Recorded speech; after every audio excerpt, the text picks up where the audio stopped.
Hello welcome to me and my life channel. இந்த vlog எதை பற்றின்னு பார்த்தீங்கன்னா, நாங்கள் பெரியபாளையம் கோயில் போயிருந்தோம். இன்றைக்கினா சாட்டர்டே நைட் ஒரு 9:30 அந்த மாதிரி கிளம்புனோம்.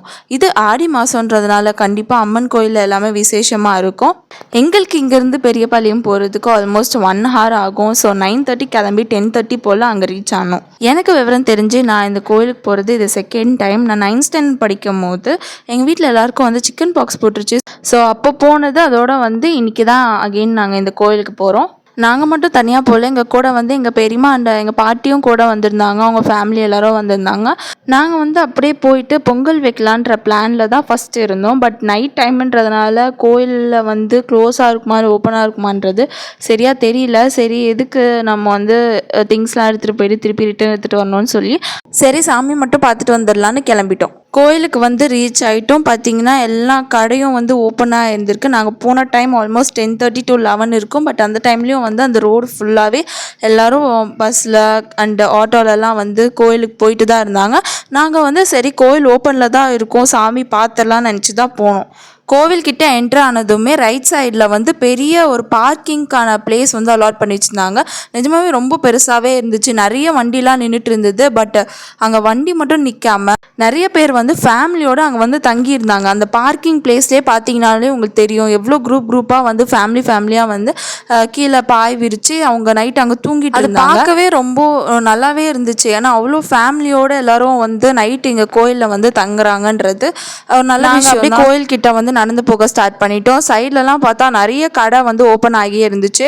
கோயில் உள்ளேயும் என்ட்ரி ஆகிடுச்சு. நாங்கள் வந்து உடனே சாமி பார்த்துடலாம் தான் நினச்சி போனோம். பட் இங்கே தான் வந்து ஒரு ட்விஸ்டே நடந்தது. கோயில் வந்து சாத்தி இருந்துச்சு. உள்ள கோவில் கேட் ஓப்பனாக இருந்தது. பட் அது உள்ளே வந்து அந்த டோர் வந்து சாத்தி இருந்துச்சு. நாங்கள் என்ன நினச்சோன்னா அப்படியே வீட்டுக்கு கிளம்பிடுவோம் தான் நினச்சோம். பட் சரி எப்போ தான் ஓப்பன் பண்ணுறாங்கன்னு கேட்டு பார்த்ததில் ஆல்மோஸ்ட் ஒரு 2 o'clock வந்து ஓப்பன் பண்ணிடுவாங்கன்னு சொன்னோம். சரி வெயிட் பண்ணலான்னு. இந்த கோயிலில் என்ன விசேஷம்னு பார்த்தீங்கன்னா, இங்கே வந்து மஞ்சக்கயிறு வாங்கி அதை இந்த மரத்தில் கட்டினோன்னா நம்மளுக்கு சீக்கிரமாக வந்து மேரேஜ் ஆகும் அப்படின்ட்டு வந்து சொல்கிறாங்க. அண்ட் அந்த தொட்டில் மாதிரியும் ஒன்று இருக்குது, அது கட்டினோன்னா நம்ம குழந்தை இல்லாதவங்களுக்கு உடனே வந்து குழந்தை பிறக்கும்னு சொன்னாங்க. என் சிஸ்டருக்கு மேரேஜ் ஆகிற வயசு. ஸோ அவளும் வந்து மஞ்சக்கயிறு வாங்கி கட்டியிருந்தான். அங்கே ஆப்போசிட்டில் வந்து விளக்கேற்றுறதுக்கு ஒரு பிளேஸ் இருக்கும். அங்கே விளக்கே ஏற்றிட்டு சரி அப்படியே வெயிட் பண்ணலான்னு சொல்லி பக்கத்தில் வந்து ஒரு பிளேஸை பிடிச்சி நாங்கள் உட்காந்துட்டோம். இங்கே கோவில் உள்ளேயும் பார்த்திங்கன்னா நிறைய பேர் வந்து படுத்து தூங்கிட்டு இருந்தாங்க. காலையில் சாமி பார்க்கறதுக்காக எல்லோரும் வெயிட் பண்ணிட்டு இருந்தாங்க. நாங்கள் அப்படியே வந்து எப்போ சாமி பார்க்கலாம், எப்போ கோவில் உள்ளே திறப்பாங்கன்னு கேட்டதில் சில பேர் வந்து 12 மணிக்கே ஓப்பன் பண்ணுவாங்கன்னு சொன்னாங்க. சில பேர் வந்து 2 மணி ஆகும் அப்படின்னு சொன்னாங்க. நாங்கள் ஒரு 12 o'clock வந்து கரெக்டாக வந்து உள்ளே ஓப்பன் பண்ணாங்க. பட் அது டிக்கெட் வந்து 400 rupees கொடுத்தா தான் வந்து உள்ளே அலோவ் பண்ணுவேன்னு சொல்லிட்டாங்க.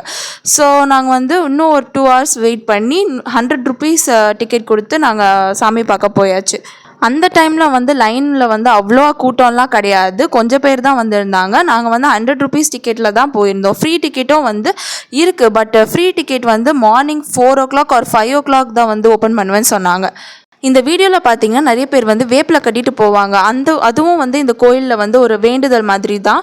நீங்கள் இந்த கோயிலுக்கு வந்திருக்கீங்களா, இல்லை இந்த மாதிரி ஏதாச்சும் வேண்டுதல் பண்ணியிருக்கீங்களான்னு சொல்லி கமெண்ட்ஸை மறக்காமல் சொல்லுங்கள். நாங்கள் நல்லபடியாக சாமி பார்த்துட்டு ஒரு 2:30 or 3 வந்து வெளியே வந்துட்டோம். பட் அப்பவும் வந்து ரோடு என்னவோ வந்து ஒரு நைட்டு 7 o'clock 8 o'clockன்ற மாதிரி தான் எல்லோரும் போயிட்டு இருந்தாங்க. அவ்வளோ பேர் வந்து அன்றைக்கி கோயிலுக்கு வந்திருந்தாங்க. நாங்கள் போன டைமில் நல்ல வேளை மழை வரல. ஏன்னா அத்தனை பேர் வந்து பார்க்கிங்லேயும் சரி, இல்லை கோயிலுக்கு வெளியே, இல்லை கோயிலுக்கு உள்ளேயும் சரி அவ்வளோ பேர் வந்து தங்கியிருந்தாங்க. அங்கே நிறைய பொம்மை கடைலாம் இருந்துச்சு. அதெல்லாம் பார்க்கும்போது சைல்ட்ஹுட் மெமரிஸ்லாம் வந்து ஹிட் ஆச்சு. ஏன்னா சின்ன வயசில் நம்ம கோயிலுக்கு போனாலே பொம்மைலாம் வாங்கலாம் அப்படின்ற எக்ஸைட்மெண்ட்டோடு இருப்போம். இப்போ வளர்ந்ததுனால அதெல்லாம் கண்டிப்பாக வாங்க முடியாது. ஸோ பொரி அண்ட் அல்வாலாம் வாங்கிட்டு இங்கே பார்க்கிங் ஏரியா வந்தாச்சு. அங்கே வந்து எங்கள் பாட்டி ஒரு விஷயம் சொன்னாங்க. என்னென்னா அந்த காலத்தில் வந்து மாட்டு வண்டியில் தான் இந்த கோயிலுக்கு நிறைய பேர் வருவாங்க அப்படின்னு சொல்லி சொன்னாங்க. நான் அன்ஃபார்ச்சுனேட்லியோ இல்லை ஃபார்ச்சுனேட்லியோ இந்த காலத்தில் வந்து பிறந்துட்டேன். ஸோ மாட்டு வண்டிலாம் நான் பார்த்தது கூட இல்லை. மாட்டு வண்டி பார்த்தது இல்லைன்னு சொல்ல முடியாது. பட் அதில் வந்து போனதெல்லாம் கிடையாது. ஏன்னா இந்த காலத்தில் வந்து எல்லோரும் காரு பைக்கு அப்படின்னு தான் வந்து எல்லோரும் வச்சுருக்காங்க வீட்டில். மாட்டு வண்டின்றது இப்போ எக்ஸிஸ்டன்ஸில் இல்லை. நான் இந்த கோயிலுக்கு போயிட்டு வந்ததில் நான் சின்ன வயசில் போன அந்த மெமரிஸ்லாம் எனக்கு வந்து நினைவுக்கு வந்துச்சு. நீங்களும் ஒரு இடத்துக்கு போனீங்கன்னா அதான் ஆல்ரெடி போயாச்சு, இதுக்கு மேலே நம்ம எதுக்கு திரும்பி போகணும் அப்படின்னு இல்லாமல் அகெயின் ஃபியூ இயர்ஸ் கழித்து நீங்கள் அந்த கோயிலுக்கு இல்லைனா ஏதாச்சும் ஒரு பிளேஸுக்கு போனீங்கன்னா அதுக்கு முன்னாடி நீங்கள் போன அந்த மெமரிஸ்லாம் வந்து உங்களுக்கு ஒரு நல்ல மெமரிஸாகவே கண்டிப்பாக இருக்கும். நீங்களும் இந்த ஆடி மாதத்தில் கண்டிப்பாக இந்த கோயிலுக்கு போயிட்டு விசிட் பண்ணுங்கள். நல்ல ஒரு எக்ஸ்பீரியன்ஸ் கிடைக்கும் உங்களுக்கு.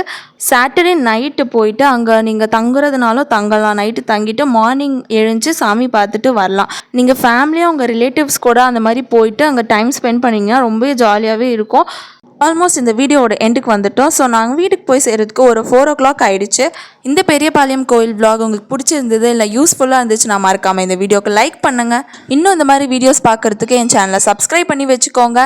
நீங்கள் சப்போர்ட் பண்ணிங்கன்னா எனக்கு அது ஒரு மோட்டிவேஷனாக இருக்கும். ஸோ இன்னும் நிறைய வீடியோஸ் நான் வந்து கண்டிப்பாக போடுவேன். ஓகே, நெக்ஸ்ட் வீடியோவில் பார்க்கலாம். பாய்.